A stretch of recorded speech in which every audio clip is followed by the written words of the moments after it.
Not exactly the same, all of us. I choose it, you see. I—" This time the convulsed lips were not a random contortion of the nerves. "I was an ugly woman, Mr. Burckhardt, and nearly 60 years old. Life had passed me by, and when Mr. Dorchin offered me the chance to live again as a beautiful girl, I jumped at the opportunity. Believe me, I jumped in spite of its disadvantages. My flesh body is still alive. It is sleeping while I am here. I could go back to it, but I never do." "And the rest of us?" "Different, Mr. Burckhardt. I work here. I'm carrying out Mr. Dorchin's orders, mapping the results of the advertising tests, watching you and the others live as he makes you live. I do it by choice, but you have no choice, because, you see, you are dead." "Dead?" cried Burckhardt. It was almost a scream. The blue eyes looked at him unwinkingly, and he knew that it was no lie. He swallowed, marveling at the intricate mechanisms that let him swallow and sweat and eat. He said, "Oh, the explosion in my dream." "It was no dream. You are right. The explosion. That was real, and this plant was the cause of it. The storage tanks let go, and what the blast didn't get, the fumes killed a little later. But almost everyone died in the blast, 21,000 persons. You died with them, and that was Dorchin's chance." "The damned ghoul," said Burckhardt. The twisted shoulders shrugged with an odd grace. "Why? You were gone, and you and all the others were what Dorchin wanted, a whole town, a perfect slice of America. It's as easy to transfer a pattern from a dead brain as a living one. Easier. The dead can't say no. Oh, it took work and money. The town was a wreck, but it was possible to rebuild it entirely, especially because it wasn't necessary to have all the details exact. There were the homes where even the brains had been utterly destroyed, and those are empty inside, and the cellars that needn't be too perfect, and the streets that hardly matter. And anyway, it's only had to last for one day, the same day, June 15th, over and over again. And if someone finds something a little wrong somehow, the discovery won't have time to snowball, wreck the validity of the tests, because all errors are canceled out at midnight." The face tried to smile. "That's the dream, Mr. Burckhardt. That day of June 15th, because you never really lived it.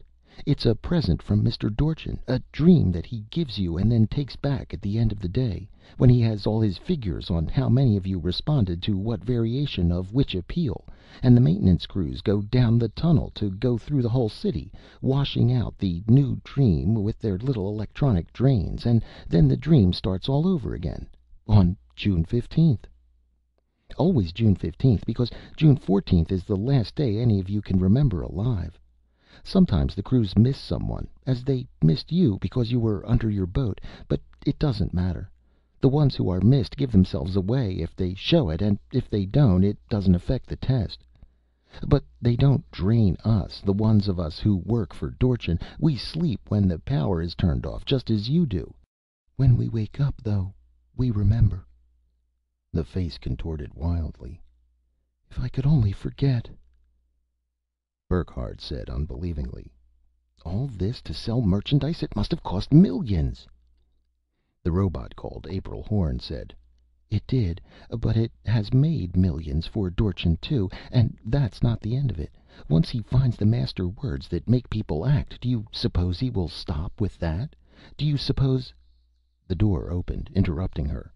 Burckhardt whirled, belatedly remembering Dorchin's flight. He raised the gun. "Don't shoot," ordered the voice calmly. It was not Dorchin. It was another robot. This one not disguised with the clever plastics and cosmetics, but shining plain. It said metallically, "Forget it, Burckhardt. You're not accomplishing anything. Give me that gun before you do any more damage. Give it to me now." Burckhardt bellowed angrily. The gleam on this robot torso was steel. Burckhardt was not at all sure that his bullets would pierce it, or do much harm if they did. He would have to put it to the test. But from behind him came a whimpering, scurrying whirlwind. Its name was Swanson, hysterical with fear. He catapulted into Burckhardt and sent him sprawling, the gun flying free. "Please!" begged Swanson incoherently, prostrate before the steel robot. "He would have shot you. Please don't hurt me. Let me work for you, like that girl. I'll do anything. Anything you tell me." The robot said, "We don't need your help." It took 2 precise steps and stood over the gun, and spurned it, left it lying on the floor. The wrecked blonde robot said, without emotion, "I doubt I can hold out much longer, Mr. Dorchin." "Disconnect if you have to," replied the steel robot. Burckhardt blinked. "But you're not Dorchin." The steel robot turned deep eyes on him. "I am," it said. "Not in the flesh, but this is the body I am using at the moment. I doubt that you can damage this one with the gun. The other robot body was more vulnerable. Now, will you stop this nonsense? I don't want to have to damage you. You're too expensive for that. Will you just sit down and let the maintenance crews adjust you?" Swanson groveled. You won't punish us?" The steel robot had no expression, but its voice was almost surprised. "Punish you?" it repeated on a rising note. "How?" Swanson quivered as though the word had been a whip, but Burckhardt flared. "Adjust him if he'll let you, but not me. You're going to have to do me a lot of damage, Dorchin. I don't care what I cost or how much trouble it's going to be to put me back together again. But I'm going out that door. If you want to stop me, you'll have to kill me. You won't stop me any other way." The steel robot took a half step toward him, and Burckhardt involuntarily checked his stride. He stood poised and shaking, ready for death, ready for attack, ready for anything that might happen. Ready for anything except what did happen. For Dorchin's steel body merely stepped aside between Burckhardt and the gun, but leaving the door free. "Go ahead," invited the steel robot. "Nobody's stopping you." Outside the door, Burckhardt brought up sharp. It was insane of Dorchin to let him go, robot or flesh, victim or beneficiary.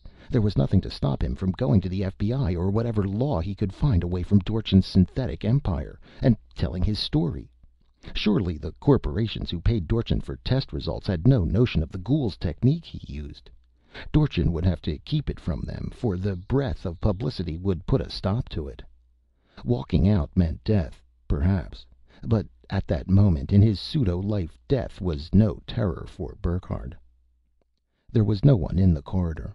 He found a window and stared out of it. There was Tylerton, an ersatz city, but looking so real and familiar that Burckhardt almost imagined the whole episode a dream. It was no dream, though. He was certain of that in his heart, and equally certain that nothing in Tylerton could help him now. It had to be the other direction. It took him a quarter of an hour to find a way, but he found it, skulking through the corridors, dodging the suspicion of footsteps, knowing for certain that his hiding was in vain. For Dorchin was undoubtedly aware of every move he made, but no one stopped him, and he found another door. It was a simple enough door from the inside, but when he opened it and stepped out, it was like nothing he had ever seen. First there was light, brilliant, incredible, blinding light. Burckhardt blinked upward, unbelieving and afraid. He was standing on a ledge of smooth, finished metal. Not a dozen yards from his feet, the ledge dropped sharply away. He hardly dared approach the brink, but even from where he stood, he could see no bottom to the chasm before him, and the gulf extended out of sight into the glare on either side of him. No wonder Dorchin could so easily give him his freedom. From the factory there was nowhere to go. But how incredible this fantastic gulf, how impossible the 100 white and blinding suns that hung above. A voice by his side said inquiringly, "Burckhardt?" And thunder rolled, the name mutteringly soft, back and forth in the abyss before him. Burckhardt wet his lips. "Yes?" he croaked. "This is Dorchin. Not a robot this time, but Dorchin in the flesh, talking to you on a hand mike. Now you have seen, Burckhardt. Now, will you be reasonable and let the maintenance crews take over?" Burckhardt stood paralyzed. One of the moving mountains in the blinding glare came toward him. It towered hundreds of feet over his head. He stared up at its top, squinting helplessly into the light. It looked like impossible. The voice in the loudspeaker at the door said, "Burckhardt?" But he was unable.